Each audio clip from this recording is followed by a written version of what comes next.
Jérémie, chapitre 31. En ce temps-là, dit l'Éternel, je serai le Dieu de toutes les familles d'Israël, et ils seront mon peuple. Ainsi parle l'Éternel, il a trouvé grâce dans le désert, le peuple de ceux qui ont échappé au glaive. Israël marche vers son lieu de repos. De loin l'Éternel se montre à moi. Je t'aime d'un amour éternel. C'est pourquoi je te conserve ma bonté. Je te rétablirai encore, et tu seras rétabli, Vierge d'Israël.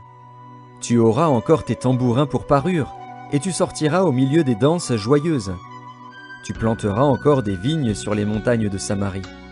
Les planteurs planteront et cueilleront les fruits. Car le jour vient où les gardes crieront sur la montagne d'Éphraïm. Levez-vous, montons à Sion, vers l'Éternel, notre Dieu. Car ainsi parle l'Éternel, poussez des cris de joie sur Jacob, éclatez d'allégresse à la tête des nations. Élevez vos voix, chantez des louanges, et dites, Éternel, délivre ton peuple, le reste d'Israël. Voici, je les ramène du pays du septentrion, je les rassemble des extrémités de la terre. Parmi eux sont l'aveugle et le boiteux, la femme enceinte et celle en travail.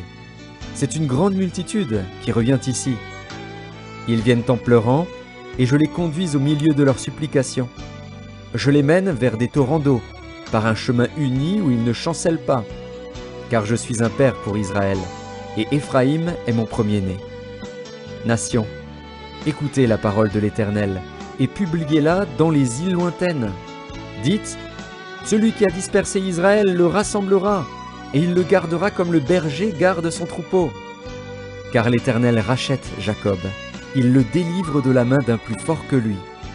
Ils viendront et pousseront des cris de joie sur les hauteurs de Sion. Ils accourront vers les biens de l'Éternel, le blé, le mou, l'huile, les brebis et les bœufs. Leur âne sera comme un jardin arrosé, et ils ne seront plus dans la souffrance. Alors les jeunes filles se réjouiront à la danse, les jeunes hommes et les vieillards se réjouiront aussi. Je changerai leur deuil en allégresse, et je les consolerai. Je leur donnerai de la joie après leur chagrin.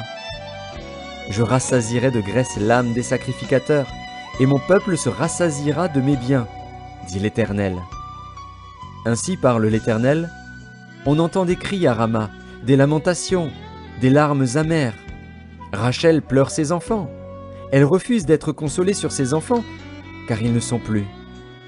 Ainsi parle l'Éternel, retiens tes pleurs, retiens les larmes de tes yeux, car il y aura un salaire pour tes œuvres, dit l'Éternel.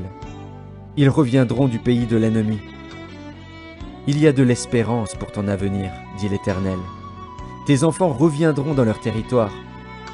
J'entends Éphraïm qui se lamente. Tu m'as châtié, et j'ai été châtié comme un veau qui n'est pas dompté. Fais-moi revenir, et je reviendrai, car tu es l'Éternel, mon Dieu. Après m'être détourné, j'éprouve du repentir, et après avoir reconnu mes fautes, je frappe sur ma cuisse. Je suis honteux et confus, car je porte l'opprobre de ma jeunesse. Éphraïm est-il donc pour moi un fils chéri, un enfant qui fait mes délices? Car plus je parle de lui, plus encore son souvenir est en moi. Aussi mes entrailles sont émues en sa faveur. J'aurai pitié de lui, dit l'Éternel. Dresse des signes, place des poteaux, prends garde à la route, au chemin que tu as suivi. Reviens, Vierge d'Israël, reviens dans ces villes qui sont à toi. Jusque à quand seras-tu errante, fille égarée? Car l'Éternel crée une chose nouvelle sur la terre. La femme recherchera l'homme. Ainsi parle l'Éternel des armées, le Dieu d'Israël. Voici encore ce que l'on dira dans le pays de Juda et dans ses villes, quand j'aurai ramené leurs captifs. Que l'Éternel te bénisse, demeure de la justice, montagne sainte. Là s'établiront Juda et toutes ses villes, les laboureurs et ceux qui conduisent les troupeaux. Car je rafraîchirai l'âme altérée, et je rassasierai toute âme languissante. Là-dessus je me suis réveillé, et j'ai regardé. Mon sommeil m'avait été agréable. Voici, les jours viennent, dit l'Éternel, où j'ensemencerai la maison d'Israël et la maison de Juda d'une semence d'hommes et d'une semence de bêtes. Et comme j'ai veillé sur eux pour arracher, abattre, détruire, ruiner et faire du mal, Ainsi je veillerai sur eux pour bâtir et pour planter, dit l'Éternel. En ces jours-là, on ne dira plus, les pères ont mangé des raisins verts, et les dents des enfants en ont été agacées. Mais chacun mourra pour sa propre iniquité. Tout homme qui mangera des raisins verts, ses dents en seront agacées. Voici, les jours viennent, dit l'Éternel, où je ferai avec la maison d'Israël et la maison de Juda une alliance nouvelle, non comme l'alliance que je traitais avec leur père, le jour où je les saisis par la main pour les faire sortir du pays d'Égypte, alliance qu'ils ont violée, quoique je fusse leur maître, dit l'Éternel. Mais voici l'alliance que je ferai avec la maison d'Israël après ces jours-là, dit l'Éternel. Je mettrai ma loi au-dedans d'eux, je l'écrirai dans leur cœur, et je serai leur Dieu, et ils seront mon peuple. Celui-ci n'enseignera plus son prochain, ni celui-là son frère, en disant « Connaissez l'Éternel ». Car tous me connaîtront, depuis le plus petit jusqu'au plus grand, dit l'Éternel. Car je pardonnerai leur iniquité, et je ne me souviendrai plus de leurs péchés.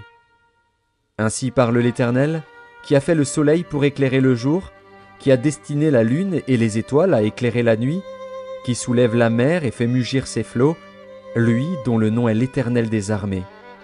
Si ces lois viennent à cesser devant moi, dit l'Éternel, la race d'Israël aussi cessera pour toujours d'être une nation devant moi. Ainsi parle l'Éternel, si les cieux en haut peuvent être mesurés, si les fondements de la terre en bas peuvent être sondés, alors je rejetterai toute la race d'Israël à cause de tout ce qu'ils ont fait, dit l'Éternel. Voici, les jours viennent, dit l'Éternel, où la ville sera rebâtie à l'honneur de l'Éternel, depuis la tour de Hananil jusqu'à la porte de l'angle. Le cordeau s'étendra encore vis-à-vis jusqu'à la colline de Gareb et fera un circuit du côté de Gohath. Toute la vallée des cadavres et de la cendre et tous les champs jusqu'au torrent de Cédron, jusqu'à l'angle de la porte des chevaux à l'Orient, seront consacrés à l'Éternel et ne seront plus à jamais ni renversés ni détruits.